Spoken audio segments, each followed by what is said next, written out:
In this session, we're going to talk about the importance of the magico-religious function in the broader context of Indo-European culture. I'm going to preface this by saying I'm not a native speaker of any of these languages, so I'm doing the best I can with pronunciations. This video also answers question 2 of Magic for Priests in the Clergy Training Program, question 2 for History of Magic 1 in the Initiate Program, and question 3 in History of Magic in the Magician's Guild Study Program, as they stand at this recording. That question prompt is: identify the terms used within one Indo-European language to identify magic and magician, examining what these terms indicate about the position of the magician in that society and the practice of his or her own art. Indo-European culture, if such a thing can be said to exist, is strongly reflected in language. Words provide a guide to societal and cultural institutions, and the relationships between institutions are structured and perpetuated by language. This question is aiming to use the native Indo-European words as a gateway to understanding the position and function of a person who does what we call magic. Your assignment here is to look at the subset of words in one Indo-European language that are related to magic, particularly different types of magic and magicians if we have words that differentiate them, and describe what those words, and possibly their etymology and connection to other words is, and what it tells us about both practice and position. In terms of practice, we're looking at what these words tell us the magician did. In terms of position, we're looking at what those words tell us about how the magician was situated in the structure of society around them. The proto-indo-European root for the word magic is likely mag, whose reconstructed meaning seems to be able, or to have power. I always like to look at other words we get from Proto-Indo-European roots when I start looking at etymology, so here are a few. From the same root, we get words like may, which means to be able, as in may I, which we can think of as asking, am I able to do the thing? We also get the word might, as in strength or power, and machine, mechanic, and mechanism, which are things that are able to do things, by way of the Greek mechane. Sanskrit mahan, meaning great, derives from this as well. We even get the word dismay, meaning alarmed or frightened, via the vulgar Latin ex magere, meaning to divest of power or ability. But that's a root, not words in individual languages. So let's get to those. I'm not sure I can cover all the possible Indo-European cultures in about 10 minutes, but I sure as heck can start with Persia. Why do we start with Persia? Well, it's pretty simple. The Indo-Iranian word for people who practice magic is where major cultures west of Anatolia pick up their word, magi. The word has deep resonance even today. The Bible speaks of their 3 gifts to Christ upon his birth, and they take a place in nativity scenes to this day. But even the Persians didn't love all their priests. Darius I would use the term derisively when referring to the false Smerdis, who pretended to be the son of Cyrus the Great, and the death of the false Smerdis was annually celebrated in Persia with a feast called the Killing of the Magian. We have a breadth of terms descending from magi to work from in Greece. Herodotus first describes the magi, who are responsible for divination, dream interpretation, sacrifice, and such. Xenophon describes them as experts regarding the gods, and Plato says that the magic of Zoroaster is worship of the gods.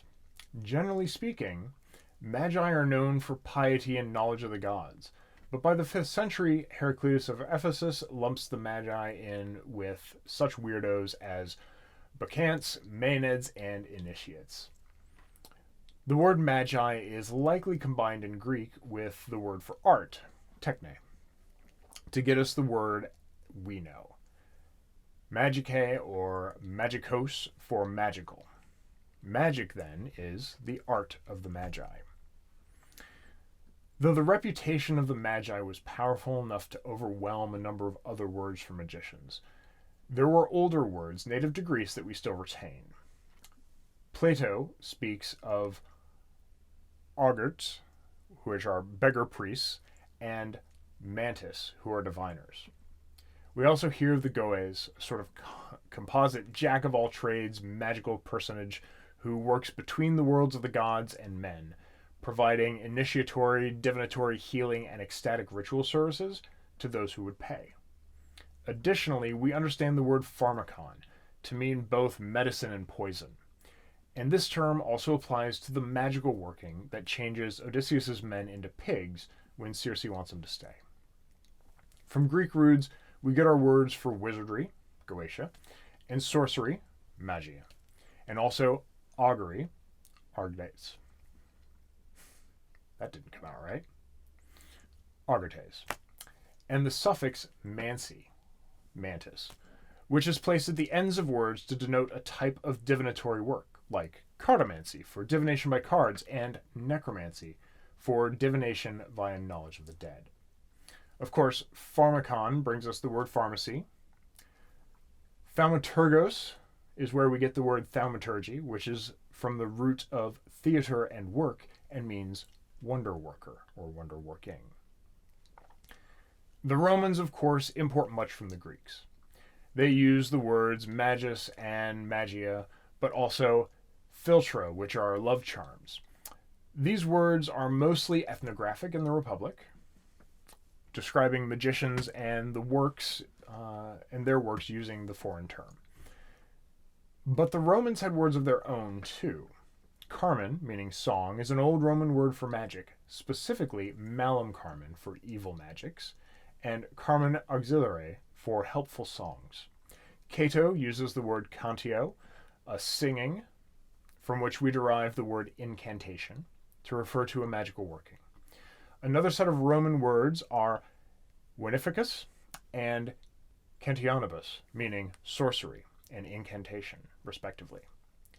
Veneficium means witchcraft of any kind and derives from venium, which is a broader word than the Greek pharmakon and implies knowledge of healing and herbs.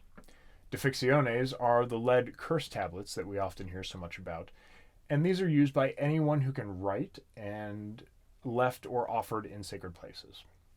Some of these were prepared in advance, written by an enterprising magician, and sold with a blank space for the person to write in their own name or the name of the person to be cursed or acted upon.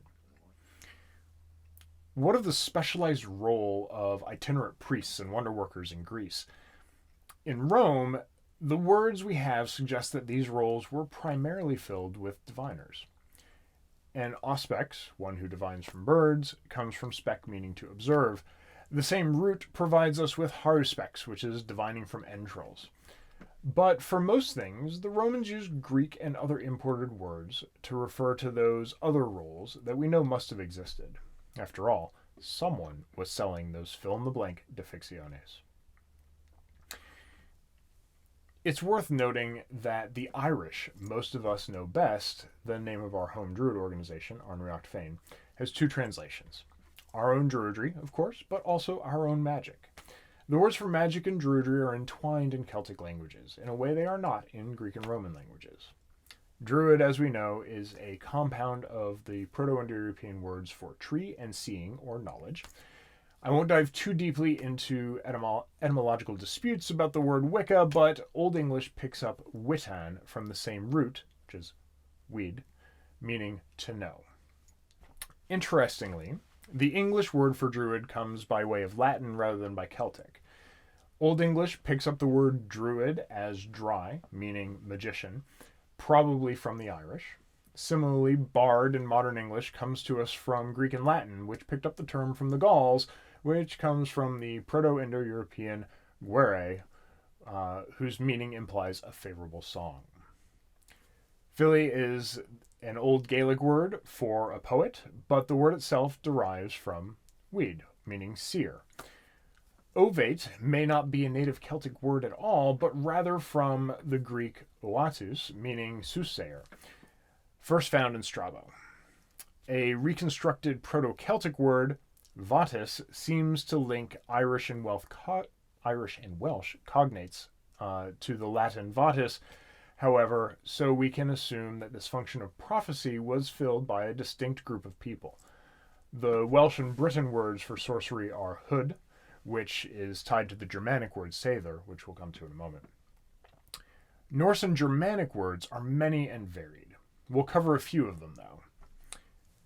Vitki is a word for sorcerer or magician. I use it when I refer to myself as a rune carver, as it comes from the same proto-indo-european root, weed, meaning to know, as druid does, and implies seeing things that are secret. Seidr is a prominent word, particularly to modern students of Old Norse magic. Deriving from the word for cord or string, it often involves a distaff and is practiced by a vulva or spekona, both feminine words for prophetess. Of interest, vulva comes from the Germanic word for staff. The distaff and connections to the word for staff seem to provide a distinctly domestic connection, but the lore provides a clear picture of traveling prophetesses who are held in high respect. Galdr is the Old Norse word for spell or incantation. Drawn from the root for singing, there is a religious meter called Galderlang that was used for incantations. Of personal interest to me, we also have the Galdrstafr, or the magical stays of Iceland, which includes sigils like the Helm of Awe and the Vejvashir. In Old Norse, the word leiknir means healer, and both the root, lepagi, and related words suggest that it is related to our word conjurer. It's also worth mentioning the word troth comes from the same root that druid does, deru, meaning tree, and connoting steadfastness and firmness. Heading from the far north to the far east, though, we can cover a couple of words in magic in the Vedic world. The most common word in Sanskrit for magic is Maya. In the Vedas, it has many meanings, but generally means magic or power. Ganda describes it as wisdom and power enabling its possessor or being able itself to create, devise, contrive, affect, or do something. Both gods and demons are able to use it. Indra uses it to defeat Vrtra. Varuna's power is called Maya. The Asuras use it to wield illusions against the gods. It is both divine and undivine in the Vedas. Not good or evil, but intent and the magician can change it. By the time of the Upanishads, Maya is set against Vidya, or true knowledge, as its opposite. In Buddhism, Maya becomes the deceitful illusion of the world. Another word worth knowing is smara, which is both memory and desire. The use of this word is often translated either as love or love spell, and the Atharva Veda surely makes use of it in what we might consider a love spell. It calls upon the target to receive memory of the person, and for the target to then burn with desire as part of that memory. In this way, smara intersects in the same way that love spells in the Greek magical papyri do. Make this memory and desire cause a person to burn for me, to have a fire that cannot be put out. The difference between the Atharva Veda's use of this spell work and the PGM's is that the PGM provides what we would consider definitely magic, not religion, in a Western dichotomy between the two streams. The Atharva Veda, though, wraps everything in the same religious practice of the preceding Vedas, which gives it a different sort of connection and societal acceptance. The Atharva Veda is one of the primary religious texts of Vedic lore. The PGM is in no way a part of the corpus of Western religious history as we think of it. While in a Western view of magic and religion we like to create dichotomy, in Vedic, as in Celtic, the language does not lend itself to such a division. Indeed, the whole body of Vedic lore does not seem to contain any sort of distinction. Magical rites are no different from religious rites in the Vedas, and the insistence on differentiating texts of magic, such as the Atharva Veda, from texts on religion, such as the Rig Veda or Samaveda, is a form of cultural violence that causes us to miss the delicious differences between these Indo-European cultures. There are plenty of other cultures that we can travel through, but hopefully this gives you a really good start on that journey.